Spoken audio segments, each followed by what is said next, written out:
Thanks for the support as a channel member, one of the heroes of home, Nathan Curry. Hello and welcome back to another Football Manager 20 video here on the channel.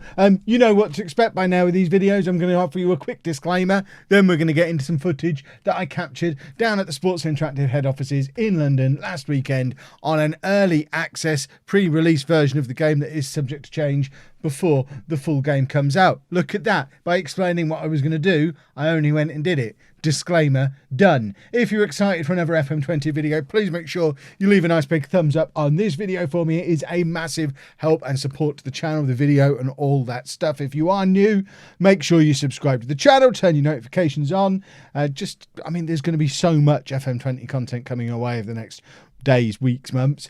It would be silly not to. If you're here for this video, you're going to want to be here for all that as well. And if after all of these pre-release videos you still haven't pre-ordered your copy of FM20 that does include the beta, the link to do that at a lower price than you can get it for on Steam is down in the description below. But without further ado, past Kev down in London over a week ago. I don't know why I'm looking over there. Take it away. We're just getting all the really big games at the start of the season, it seems. We've already played Ipswich. We've had our rivals game against Milton Keynes. We're now playing against Sunderland. This isn't ideal when we haven't figured out a tactic, got any form together, or got any kind of team cohesion yet. It's not the ideal scenario, but we are continuing with the diamond gegenpress because it should suit this team. We absolutely dominated MK Dons in the last game and we just weren't consistent with our finishing, and I'm hoping at some point these two strikers click. I keep going on about how good they are because they are. There you go, leading player for most League One teams. If we have a look at Isa as well, he is a leading player for most League One teams. They've both got the potential to be future championship players. Marcus Maddison behind them, potential to be a good championship player, leading player for most League One teams. These are very good attacking players who will click at some point, but we're going with Pim in goal. A back four of Butler, Knight, Kent and Thompson. Reed behind Boyd and Woodyard in midfield. Madison behind Tony and Isa. Up front, Loney Baluta has picked up an injury, which is why he's not involved in this game. He is going to be fit again for the next game, but there's no reason to risk him this early in the season because we don't want to break him. But that is your Sunderland side, and we are going to assertively say the media have been on your back for ages. That's actually motivated everybody. That's the best team talk I've done since the start of this save. I am wondering if perhaps this team need a little bit of assertive leadership and me telling them what's what, and hopefully it will reflect in another good performance. Although we're 17 minutes in and neither team have had a shot. Actually, that's not true at all. Sunderland have had 4. They appeared out of nowhere, but we still haven't had a shot yet, so I guess that indicates that Sunderland are probably a half-decent side. Not that that seems to be reflected in that league table yet, because we're well above them. But, you know, perhaps today's the day they turn their form around, because we've been rubbish for the first 15 minutes or so of this game, to the point where I was about to ask for a little bit of passion, but we've actually played in behind him here, and Tony just over from the edge of the area. But I'm going to encourage. I don't want to get too stroppy with them. Let's just encourage them for now. And just wide from that corner. If they'd have scored then, I'd be grumpy. Kent now plays big ball over the top, looking for Isa, who I think he actually won the header but just directed it really poorly. Madison basically stood on top of Boyd in midfield, and they're both trying to play in the same position, which sounds about right. Butler trying to release somebody down that left wing. Ideally one of those two left wingers would have got back there, but in fact it's Tony, and that is the most common type of goal we're scoring at the moment. We get one of the front two drifting into wide areas and getting that low cross into the other one, and I think between the two of them they've done that 3 or 4 times now this season. That might even be the only goals these two have scored, is this exact goal. They seem to be pretty good. I think both of them have spent a lot of time playing FIFA online and know that that's how you score goals in that one, and it seems to be working for them here in Football Manager as well. Who knew? Right, Sunderland have a corner and it's cleared off the line by Woodyard. We made a little bit of a mess with that, but we've got away with it. And now Madison trying with the counter-attack, but it kicks it straight into the Sunderland player. It's back with Madison though, and Butler continues the counter-attack. We've got men over in the middle. There's a queue of blue shirts, but we don't find any of them. and it's cleared, but luckily the highlight just stopped. We had a lot of men committed forward there. That could have ended in disaster, but luckily I think we did just about get away with it. And now it's Sunderland with the throw just as we approach half time. Woodyard intercepting in midfield again, finds Isa. Isa plays it back to Kent. I'm losing my voice. I've recorded so much content today, it's ridiculous. Apologies for the coughing. I know normally I would pause the game there, but the buttons aren't set up the way they are at home. I couldn't do it quickly enough. I think we've just won another penalty. We have. While we get that set up, I'll have a sip of my fourth complimentary Diet Coke of the day. Thank you very much, Sports Interactive, just to try and bring my voice back. For goodness sake, we missed a penalty. What is this? What is this nonsense? Why are we missing penalties? Maddison to take the corner, which is a direct result of the penalty being saved. It drops to Isa, and he has missed some chances in these last few matches, and I am absolutely certain it is a team cohesion thing, and it's going to click, and they're both going to score a lot of goals this year. But my word, they've been very frustrating in this opening month of the season. It's the end of August. We've played the full first month of the season at this point, and yeah, I've been frustrated with this front two more than I've been delighted with them, and that is troubling at this stage of the season.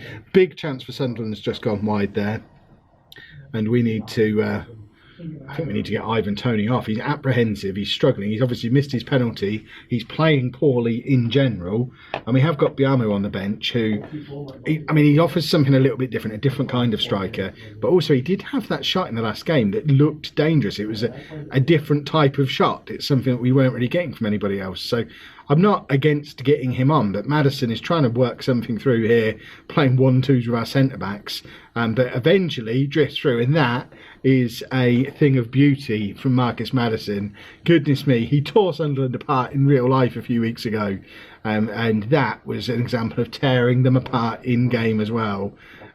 Just the amount of passes, the amount of touches Marcus Maddison has had in the build up to this, and then beats his man, shoots from range. That's the kind of thing I'm looking for from this front three. That's what they're capable of. It's a second assist for Ivan Toney, who's still nervous and still not playing very well apparently, but has been instrumental in both of those goals. We'll get Biamo off. I'm going to leave him as a pressing forward rather than switching him to be the target man. I'm also going to get...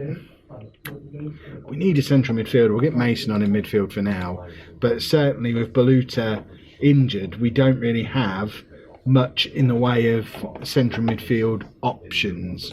So it's probably something we would need to address if this was going to be a long-term save, which hopefully I better bring the save file home and carry on with it. I don't actually know that for sure yet, but hopefully this is at least a season that we'll get to the end of at some point. I can't guarantee when, but let's say at some point. We're going to get Burrows on for Maddison for these last 10 minutes. I've said before, yes, we're trying to develop him, but it isn't ideal that we have to take off our best player every time we look to do it. But Maddison's done his damage today. He's got his goal against Sunderland, and we've beaten them quite comfortably there. Looking at the stats again, 13 shots.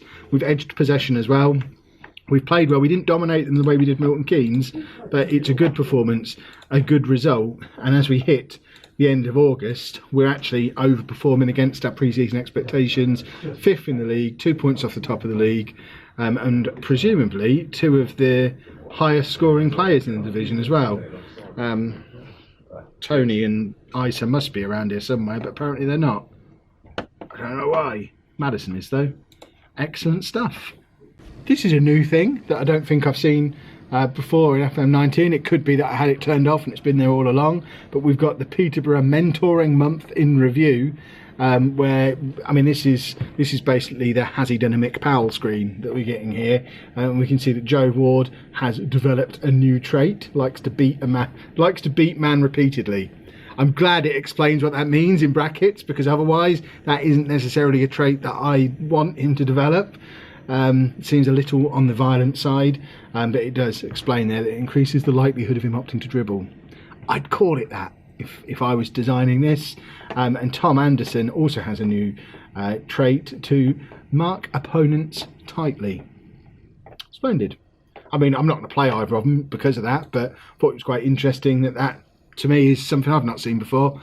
Like I say, it could just be that I've not been paying attention, but I quite like it. So if it's there as standard now and it was previously hidden away somewhere, big thumbs up. But on the topic of new screens, here is our first monthly manager performance review. So we are on a C at the moment. To summarise, the board is satisfied with your management of the team. So notable highlights: the winning at Sunderland, obviously, the level of support in the squad, and they like the level of pressing that we're displaying, even though they've not asked us to do any pressing. Criticisms are obviously 2 of the defeats, and then it goes into the individual grade breakdown. So club vision, we're on a C, and if you need a reminder of what the club vision is, we can go back to this screen and remind ourselves what the club vision is. And we're on course with the majority of that. Apparently we're struggling to sign players under the age of 22. Well, Barry Fry did the signings. He's the one setting this. I left him to do the transfers, and he's gone and signed a bunch of old men, the idiot, trying to ruin me. But we're on course for all the ones that I'm actually in control of, apart from the Carabao Cup, which, like I said, we deliberately got knocked out of, so I could show you what happens when you fail an objective. It was all part of the plan. You need to be able to let them know about that. Transfer wise, the board are looking to see how I perform in the transfer market. I've not done it yet. And the fans are also eager to see how I act in the transfer market. So that's interesting that we get both the board and the fans' input there. And there's, in fact, that's broken down into transfer stuff on the club vision screen. So in addition to the sort of traditional transfer history screen that we've got, which interestingly now does incorporate transfer total expenditure and income and net profit and stuff like that, which that's quite nice, that being included in that screen. I like that being on there. I hadn't noticed that until just that moment, but it's now also included in the club vision thing, which is very cool. And then tactics wise, we're on a C+ for tactics.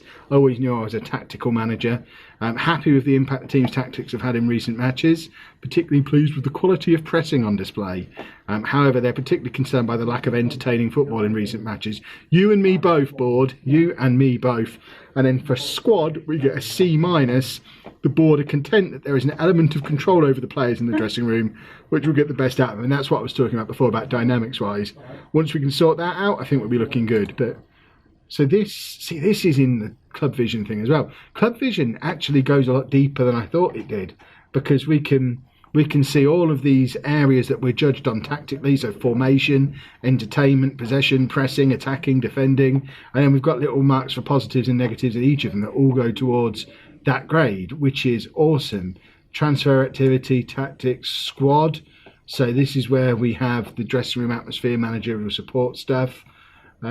This is a really cool new feature. I like the club vision stuff and the manager report stuff. It's awesome. We've also had George Boyd join Marcus Maddison as a team leader at the club, and everything's all looking lovely and positive. I guess we should probably play another football match. Right, I couldn't bring myself to show you the Checker Trade or the Leasing.com trophy. Apologies for getting its name wrong. And we did win the match though, a 1-0 win over Southampton under 23s. Ivan Toney scoring in the first minute, and then I stopped paying attention and looked out the window. It's a nice day out there. I've been sat in this chair a long time. But we are now playing Shrewsbury in League One. There's a few changes we're going to have to make to the team for this game, because we've lost a couple of players to international duty. Baluta and Mo Isa have both gone off for international duty. So Biamu comes in up front to play alongside Tony.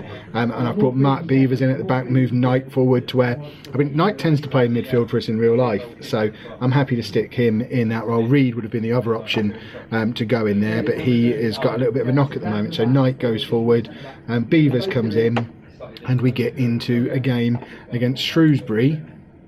Let's see how we get on. Proceed to match. Come on, here we go. Oh, we're wearing the pink kit today.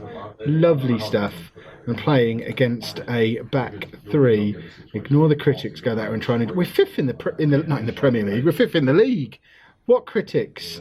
Let's assertively tell them to ignore the critics. We were assertive against Sunderland and it worked. So I think this team appreciate assertiveness.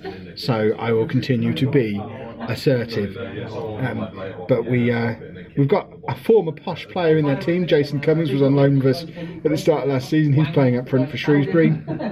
There's no other names that I recognise in and around that squad. So hopefully that means they're rubbish. See, it showed us the pink kit at the start, but we're wearing the black one with the pink trim. Very upsetting. Tony tries the audacious chip. I would suggest by all means do that when you're playing in great form later on in the season. For now though, you might want to take a little bit more time trying to get your shot away properly. I'm going to switch the attack up. I thought, let's start the thing that's been working initially, but it hasn't worked. We've had 12 shots, but we've missed 10 of them. So let's get the 2 of them playing in more natural positions and see if that maybe gets a bit more of an attacking performance out of them. But it's the same old story that we've been having throughout the season so far. We do look like the better team. We just are struggling for end product, and that struggle is even more intense in the absence of Mo Issa, because as much as he's not yet hit his stride in game the way he has in real life, he is still a much better striker than Biamu, who I suspect he'll never score a goal for me.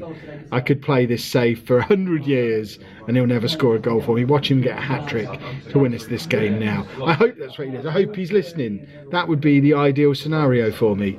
But Shrewsbury with the ball over the top. This is a little bit dangerous here, and Pym does make the save, gives away the corner, but we need to be a little bit careful that we don't stumble into another defeat here, because that would be very upsetting. And actually, looking at that league table, although we were 5th after the last game, I think we had played a game or 2 more than a lot of the teams around us. Presumably there's going to be some teams not playing today as a result of international call-ups. We only got the 2, so we can postpone our game.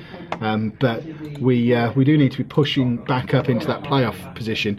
Ivan Toney's having a terrible game. Idris Kanu can come on and he can have a go at playing with Biamu. This is not a front 2 I expected to have to use at any point in this series. I'm going to take Biamu off as well, bring Dembele on, and we're going to try and do something a little bit different, and just have the 2 of these.